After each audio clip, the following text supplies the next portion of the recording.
I'm good. Can y'all see Melissa? Okay. All right. Good morning. I want to thank you for coming, and I also want to thank my family and friends for joining me today.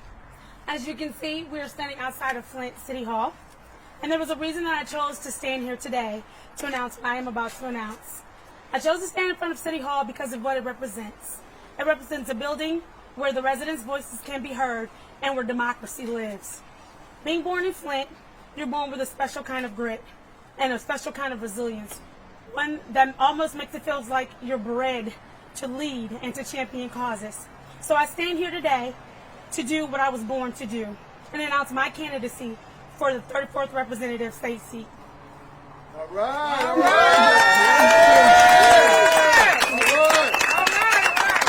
I couldn't think of a better place to come rather than City Hall again, because it is the voice where democracy lives. I was going to choose my elementary school, Manley Elementary, because growing up there, I was taught to be politically aware, and it was a major part of my foundation. But unfortunately, Manley Elementary is currently closed, like so many other schools in the Flint area. And just like so many other school districts, the Flint School District is struggling. And what I want to do is go to Lansing and to fight to get quality teachers and quality education. All right, all right, all right. Because if we say that children are our futures, and we truly believe that, then we need to walk our talk. We need to make sure that they have the tools to equip them to prepare a better tomorrow. While in Lansing, I would also like to tackle the insurance rates. Now, there has been some legislation that was introduced that was made to offer some relief. However, I, like many residents in the city of Flint and around this great state, have yet to feel that relief. And so I want to go up there and I want to put my mouth where my pocketbook is and make sure that I put some relief for the pocketbooks of the residents in the city of Flint and the state of Michigan. All right, all right. I stand here before you today with government experience, not only working at the state level as a legislative aide and constituent services director, which means I know how to work for the people. I know how to work across the aisle and enact legislation. I've seen it done, and in order for us to get legislation that works for the people, we have to work together. And I am the only candidate who has gone up there and actually worked in the field and know how to get that done. All right, that's right. I've also worked at the city level, or city government, which means I know the intricacies of city government and what we need here. So I will know how to steer the resources that we need toward Flint, as well as make the right decisions in voting on our behalf. So I stand here today as the most experienced candidate in this race, working on both the state level and the city level, having volunteered with the city council, having volunteered in my community my entire life, and I ask for you to support me, Candice C. Mushatt, as your 34th district representative, state representative for the city of Flint. Thank you. All right, all right. Candice, obviously there are a lot of other people in this race. There are. How are you going to distinguish yourself from everyone else who's running? I think my experience is already my distinguishing point. I've worked with the current mayor. I've worked with the former mayor. I've worked on the state level, actually being there in Lansing. What's going to happen when we get there? Because keep in mind, right now we are not being represented. The seat has been vacated because we have a new mayor. He won the seat. And so the election is in January, the primary, and then you have to wait until March. So that would have left months without a seat, without us being properly represented. What you need is someone that will be able to step in there that doesn't need training, because this is not the kind of thing you can do on-the-job training for. So you need someone that can step in there, hit the ground running, because they already know the culture of Lansing and how it works. That's right, that's right. All right, all right.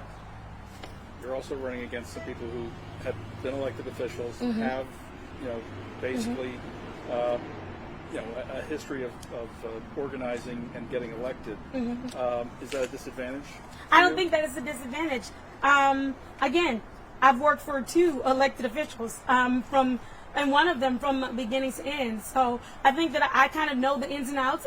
It's quite clear I know how to be on a winning campaign. And more so than anything, I'm counting on the fact that the people recognize that they have someone who has the experience, not only that, but the heart for them, who will go up there. So it's fine that they are there and that they're running, and I wish them the best. And I want to make sure that this stays a clean campaign where we talk about what we're going to do for the residents and not one another. I think we just went through something that was completely brutal. And I did as best I could to stay out of the brutal part of it and simply said why I was supporting who I was supporting. And I would hope that as we go into this that we stay in the spirit of unity. Yes. We don't want.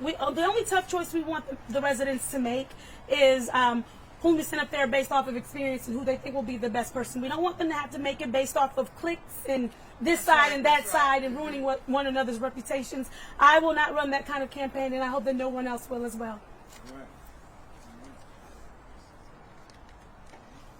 What are you looking forward to most about running? What am I? I get to do what I've already done, so it's like I won't miss a beat, and that's connecting with the residents, knocking on doors and talking to people personally, hearing what they feel we've missed in Lansing, kind of explaining to them, and I think that's another thing that kind of works to my advantages. A lot of times people don't understand what's a city government issue and what's a state government issue. I come into that knowing that, so I'll be able to actually help the community become more politically aware, more informed, a bit more educated. Yes. And so I think the one thing I'm looking forward to the most is just getting out there and talking to the residents and letting them know I still have a heart for you. I still want to work on your behalf. I've done it my entire life. I mean, the minute I hit 18, I hit the ground running, working for my community, volunteering. And so I'm here. I'm ready to be used as a resource. I'm ready to lead. I'm ready to champion our cause. I'm ready to make sure that our voice continues to be heard. Right, that's right. That's right. That's right. Just one last question for me. Mayor Neely obviously has a candidate he'll be supporting. He does, and I expect nothing less. If I had a husband in the race, I support my husband. So I get it. Your other most recent employer, she's not here. Should we expect to see Mayor Weaver? She and I were actually doing double duty today, and I think that Mayor Weaver speaks quite well for herself, so stay tuned. That's right. Thank you. All right, thanks a lot. Good luck. All right, great work. All right. What's up, please? Oh, working.